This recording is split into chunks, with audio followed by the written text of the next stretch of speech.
is to give everybody a general overview of the audio mixer that we have installed for the church, a Presonus 24-channel mixer. And just to give you an idea of what all is happening, when the church approached us, they said we have a traditional service that we obviously want to keep traditional, and then we have a contemporary service made with the Genesis group where they would come in and set up their instruments and do a contemporary service. What we have done is set the mixing console up. First of all, we have to think about our audio system actually as far as 5 independent systems. System number 1 is the sanctuary system, the main speakers that the congregation hears. And we have also set up what we call monitor mixes. A monitor mix is something that would allow me to be on stage, play guitar, or sing with a soundtrack, and I could actually have sound going back to my location on stage. There will be another small little video clip describing that. We are calling it Monitor 1, Monitor 2, Monitor 3, and Monitor 4. And that's the purpose of that was to help the Genesis group have independent mixes when they're playing, performing. This is the main slider or the fader section of the mixer. Anything I do here, slide anything up and down, that makes the main sanctuary speakers increase or decrease in volume according to what you would like to do. As far as the mixers goes, we have channels 1 through 6 are pastor, channels 2 and 3 are choir, channel number 4 is what we're calling the rail microphone. It's labeled and numbered up on the front of the stage. Number 5 is we repaired the pulpit microphone cable, and number 6 is the lectern. There's a small lectern down on stage, and we have added an additional microphone for that. The traditional service will use channels 1 through 6. We have also installed a large audio snake obviously from here to the stage location, and we have designated channels 7 through number 20. They go into stage boxes up on the stage, and they're numbered accordingly. We've set up this section of the mixer for the Genesis group to use. Therefore, the traditional service can do what they need to do. The Genesis group or any contemporary group can do what they need to do. And then we have a few other channels here that might be utilized by both services. Channel number 21 is a media input. Media input probably will either come off an iPad, iPod. We have used it to come out of the laptop computer to play sound sources from the Media Shout and other programs. That's labeled as media. And then we have 3 handheld wirelesses. They are numbered accordingly. This happens to be handheld number 3, handheld 3, handheld 2, handheld 1. These are subgroups which we're not using at this time. We're purposely trying to set the mixer up to be as simple to use as possible. And then we have a master volume, which is called the mains. We actually start out with our master volume setting. There's a little U bar here, which means unity gain. The center of that fader is a little mark, and we are starting 2 lines underneath unity gain, and that seems to be a good setting for the sound system. Okay. All we have to do is learn what one channel does in the audio mixer. It doesn't matter if I have 100 channels this way. If I know how to operate a single channel, which is what I'm going to go through now, then we can usually get by with what we're doing. Let's say, for example, that I'm going to use channel number 15, for example, and I walk up on stage, I take a microphone, plug it into channel 15 in the box, I take my slider and I move my slider up to unity gain. Then, as someone would start speaking or playing an instrument, I would come up here to my gain control. I start from the bottom and then go to the top. I set my fader at unity gain, and then I come up here to the gain control, and I would increase the gain until I get the desired level or the desired volume that I would like to get out of this microphone. Once that's established, then I can go through and do a variety of others. All right, we're going to run through this pretty quickly. So let's say that I'm going to continue speaking on microphone number 15. Well, let's say that it may not be crisp or clear or have the desired tone that I would like to have. This is a very important button. It's a blue button, and it's called Select, and it's above every single channel. Once I hit the Select button, that means any changes I do on this audio mixer are only going to affect my microphone in channel 15.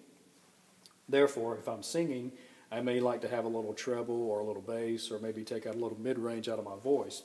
If I'd like to do that, then I can come here and I can turn on my low equalizer, the bass equalizer. I can turn on the low mids, the lower mid portion of the equalizer. I can turn on the high mids, which is usually where the vocal intelligibility comes in. And I can turn on the highs, which is generally where the crispness and intelligibility come from. Now that I have that equalizer turned on, remember I'm still on channel 15 now, I can go over here and I can adjust. I can add lows, I can add mid-range, I can add highs, I can add crispness or clarity, sibilants, S's and T's. I can do a variety of things with the gain control, with the frequency controls for all of those tone settings. That's just for that one channel, channel 15. For example, if somebody else was singing on channel 16, we would go through the same format. I would hit select, and then I could turn on the equalizer for channel 16 and do the same thing all over again. Kind of a neat feature for this mixer. The biggest questions we get for this mixer is how do we send sound back to the stage for people who are playing keyboards or drums, guitar, so that they can have monitor mixes. Well, first of all, before I leave my channel 15 here, I've got a select button which lets me select compression, gates, limiters, equalizers, all of these nice little cool things that just make it sound better however I'd like to have it. I also have to remember that when I select this, I also have to push this button here that says main. If I push main, then it sends this channel all the way over to our main output. If I would select, let's say channel 16 for example, and turn this up, and that button were not on, it wouldn't matter what I do with the slider because it would not go out to the main sound system. If you'll look, you'll see sub 1, 2, 3, and 4. They actually tie into here. And in these purposes, again, we're trying to keep everything very simple to operate. So sending it straight to the main output will make sound through the sanctuary. If we go back over here to our pastor's microphone, I can select that, and you can see it's assigned to the main switch. Channel number 2, which is choir. Number 3, which is choir. This, and this. All of them go to the main output. Back to this channel 15, once whoever's speaking on that microphone on stage, once they have finished, I can just come up here and I can hit this red button right here that says mute, and obviously the microphone goes away. So I don't have to hear handling noise and then putting it back in a stand or anything like that. So I have a mute switch which turns the channel on and off. I have a solo switch which if I wanted to plug a set of headphones in and I had 2 or 3 people up on stage singing and I heard a funny noise or anything like that and I wasn't sure what it was, then I could go through the solo button and I could start saying, oh, okay, there's the noise right there, and then I could decide what to do with that channel, turn it up or down or on or off. So there again, I've got the mute switch which turns it on and off, solo switch which lets me listen through headphones only to that one channel, and then the select button which I have to push when I want to add any type of feature to that particular channel. Now, let's talk about the monitor mixes because I'm sure the group will be more interested in monitor mixes. We have a couple of hotspot monitors over by the piano and organ. We have another monitor over by the piano and organ. And then the stage boxes, there are 4 stage boxes on stage, obviously. When you lift the lid, you see the number related to the channel of the mixer. There are also 2 additional monitor outputs in those boxes, and we put those in specifically for the praise team group. They are monitor mixes 3 and 4. So for example, if I were speaking on this microphone, channel 15, I would turn it up and down, and it would obviously increase and decrease in the main sound system. But I could also take this microphone, plug up monitors and monitor mixes 1, 2, 3, and 4 on stage. I have to take the monitors out and plug them into the outlet, of course. Then I could come over here and I could decide, okay, if I'm going to be singing on this microphone, I might want my voice to come out through monitor 1 on stage. How I do that, I don't know how well we can see with the camera on my iPad here, but this section here says auxiliary 1, and we're calling that monitor 1.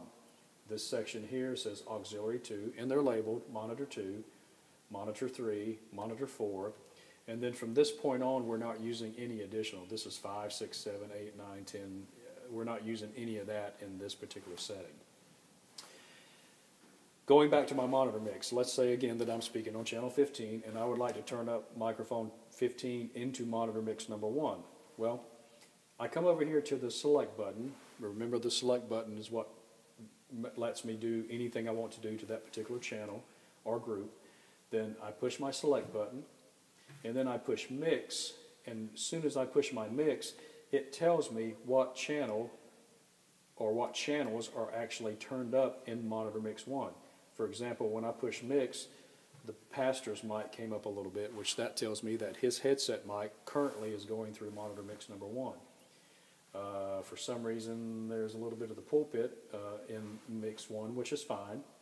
And then there are no additional levels until we get down here to our wireless microphones, wireless 1, 2, and 3. A little bit of those microphones are going through mix 1.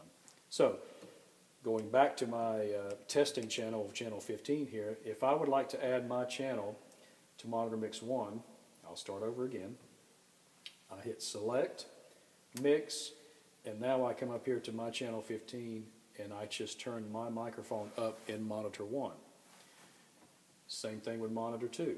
If I have a drummer or a keyboard player and he's listening only to monitor mix 2, we can push select and we can push mix, and currently there's a little bit of pastor's mic going through that, a little bit of the pulpit mic. For some reason channels 13 and 14 are going through there. My channel is 15 where I'm singing from or using my instrument, so now I can increase or decrease only this microphone only in monitor mix number 2. And I just go through each channel and dial up accordingly what I would like to have go through those particular monitors. Monitor group 3 and 4 we have designated for the praise team group. So if we select monitor 3 and hit mix, currently we have nothing going through monitor mix 3 except for a little bit of channel 13, a little bit of channel 14, and it looks like the 3 wireless microphones are going through monitor mix 4. I'm sorry, monitor mix 3. There again, monitor mix 4, we hit select and pan, select and mix, and that tells us that we have a little bit of channel 13 and 14 and a little bit of the wireless microphones going through those independent mixes. So that's a quick rundown on how to make sound happen very quickly without getting very technical and punching a bunch of buttons and trying to just make something happen very quickly. We would select the channel we'd like to go through, make sure it's muted or unmuted, however we would like it. If we would like to change the sound or the tone of a particular microphone, we would go to select and turn on our equalizer. That would allow us to adjust it accordingly to our taste. And if we'd like to add to monitor mixes, we could select monitor mix 1 and then turn up my microphone in monitor mix 1, or we can go to 2, turn it up in 2, and so on and so on. And that is pretty much the rundown for the mixer. Believe me, there are many, many more attributes to this mixer that we could be using down the road, and as we grow into it, I'm sure we will. One other very important feature. Choir microphones, the microphone at the pulpit, and the microphone at the lectern are called condenser microphones. Condenser microphones are different than a dynamic microphone. This particular wireless is a dynamic microphone. You have to dynamically get onto the microphone to speak to make it be heard. Condenser microphones in general are provided generally a little better sounding in some instances, and they also require what we call phantom power. Phantom power is 48 volts, which just puts a little bit of charge into the microphone so that it works better. This button here, this lit button that says 48V, 48V, 48V, anytime that I would have a condenser microphone, and this would work with the Genesis group too, if someone had a nice handheld condenser microphone or maybe a kind of a choir mic or anything like that, I would always have to turn on the 48 volt for that particular microphone to work. Dynamic microphones will work whether the 48 volt switch is on or off, so it doesn't matter. But I would be selective about turning on so much voltage on all the microphones. I would suggest that we put them on only on the microphones that are required, which would be the choir microphones, pulpit mic, and lectern. Turn 7 off, turn 9 off, and turn 17 off. Now, any condenser microphone, pulpit, lectern, and choir mics do have 48 volt phantom power. All right, I'm going to post this. I'm going to try to